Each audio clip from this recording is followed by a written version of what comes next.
There are three ways in which students write audit risks in AA exam that score 0. And you may do those mistakes.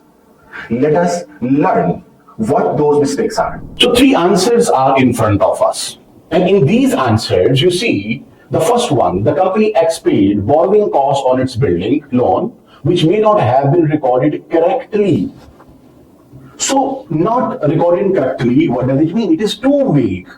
What treatment should be there? What they have done wrong or may have done wrong? What may be misstated? Nothing is given. Too generic, too vague.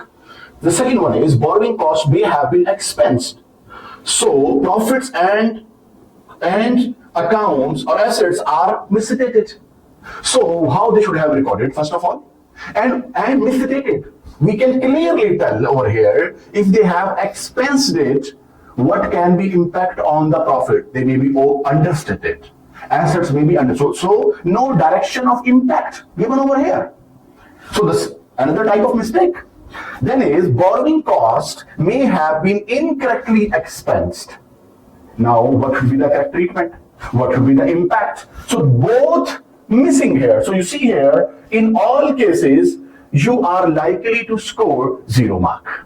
So here is the same scenario, same point done properly. What is the issue from the scenario? Company X used a loan to construct its building. So first of all, issue from the scenario. Then explaining the risk properly. That as per IS 23, it should have been capitalized for a qualifying asset. And then, but the risk is that because scenario is silent, what they have done?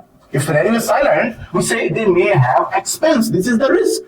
And then there is impact if they have done it incorrectly. What will be the impact on financial statements? That is, finance costs overstated as a result of it. Non-current asset understated. So there is one complete mark for explaining audit risk using this model, which is IRI. Issue, risk, and impact. All three components should be in the explanation well.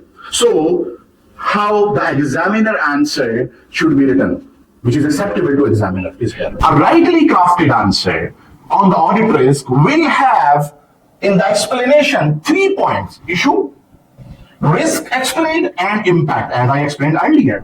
All three answers which we have written that share one common problem: no proper structure of answer. Essential components are missing. So either it is vague, right, not explaining things properly, either there is no direction of misstatement, which direction it will affect any item of financial statement, or it is not, or it is not telling the impact on financial statement at all. So hence, when there is a vague answer, there is no direction, or there is no impact properly given, you are not going to score mark. This is how you will write the answer in exam. One flowing point having all three components, IRI. So company has used a loan to finance the construction of its building. This is I.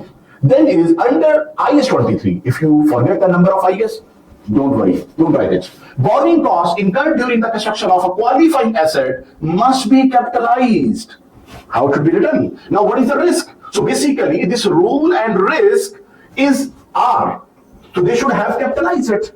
Okay? But the risk is that they may have expensed it. Since scenario is silent, that's why we are saying they may have expensed it. And now impact on financial statements, that overstating finance costs and understating non-current assets. Now, and what about the response? One full mark. The next is coming, the audit response. How to write and write 1 mark scoring audit response. But before that, watch this video twice so that you can have a good understanding how to write a complete, well-crafted audit risk. Save this video, share with your friends, and follow us for more videos.